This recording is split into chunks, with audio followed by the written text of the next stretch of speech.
Assalamualaikum warahmatullahi wabarakatuh. Perkenalkan, nama saya Ababil Musyakina dengan NPM 2515-1036. Di sini saya akan menjawab beberapa pertanyaan dengan mata kuliah akuntansi niaga dan manufaktur. Yang pertama itu ada soal pemahaman konsep. Pertanyaannya itu adalah, apa sih tujuan penyusunan neraca saldo? Tujuan penyusunan neraca saldo itu untuk memastikan saldo debit dan kredit sudah seimbang serta sebagai dasar penyusunan laporan keuangan. Yang kedua itu, mengapa neraca saldo masih memerlukan jurnal penyesuaian? Karena masih ada transaksi yang belum dicatat sesuai kondisi sebenarnya, misalnya beban yang masih harus dibayar atau pendapatan yang masih harus diterima. Terus yang ketiga itu, sebutkan minimal 4 akun yang biasa perlu penyesuaian.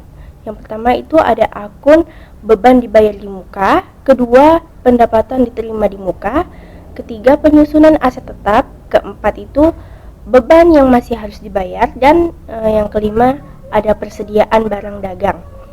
Lanjut ke pertanyaan keempat, prinsip akrual basis dalam jurnal penyesuaian itu apa sih? Itu artinya pendapatan dan beban diakui saat terjadi, bukan saat kas diterima atau dibayar. Jadi walaupun uangnya belum diterima, tetapi pendapatan itu sudah diakui.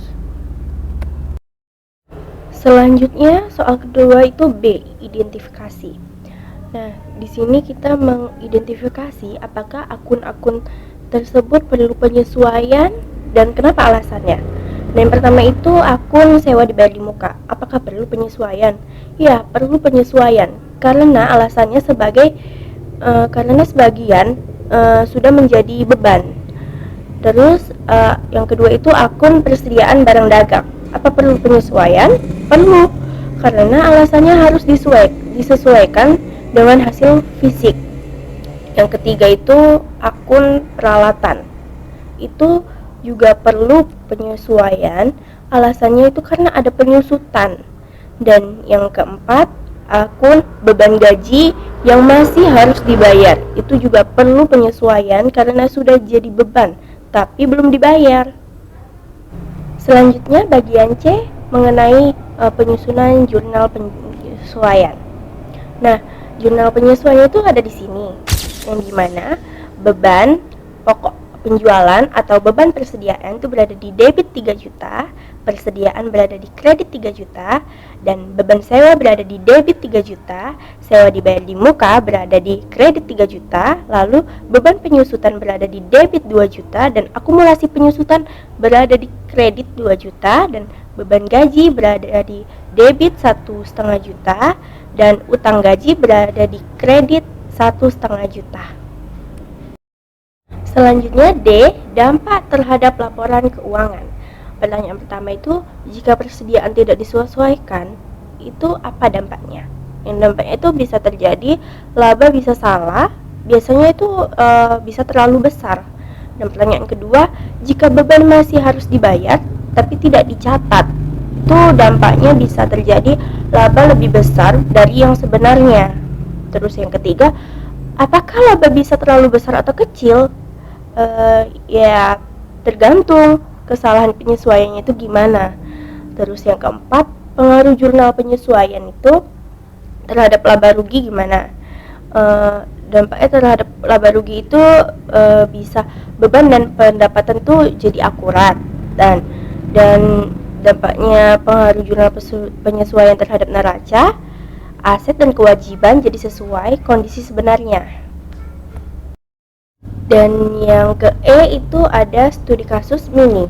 Nah, di studi kasus mini ini diminta akun yang perlu disesuaikan itu apa aja sih? Yang pertama itu sewa dibayar di muka, kedua persediaan, dan ketiga beban listrik atau utang listrik lah gitu istilahnya. Selanjutnya diminta yang kedua itu buatlah jurnal penyesuaiannya. Nah, jurnal penyesuaiannya itu ada di sini. Nah, di mana itu beban sewa berada di debit 3 juta, sewa dibayar di muka berada di kredit 3 juta, dan beban persediaan berada di debit 4.500.000 dan persediaan berada di kredit 4.500.000. Lalu beban listrik berada di debit 800 dan utang listrik itu berada di kredit 800. Lalu yang ketiga itu diminta apa sih dampaknya terhadap laba. Yang pertama itu laba itu bisa menurun karena bebannya bertambah. Yang kedua bisa terjadi laporan jadi lebih realistis atau tidak dilebihkan. Dan yang ke F itu ada pertanyaan reflektif. Kenapa sih jurnal penyesuaian itu penting untuk laporan keuangan? Karena jurnal penyesuaian itu membuat laporan keuangan jadi akurat dan sesuai dengan kondisi sebenarnya. Kalau tidak ada penyesuaian, laba bisa salah dan keputusan yang diambil perusahaan juga bisa keliru. Oke, sekian dan terima kasih. Apabila ada kesalahan, saya mohon maaf. Saya akhiri. Wabillahi taufiq wal hidayah. Wassalamualaikum warahmatullahi wabarakatuh. Bye bye.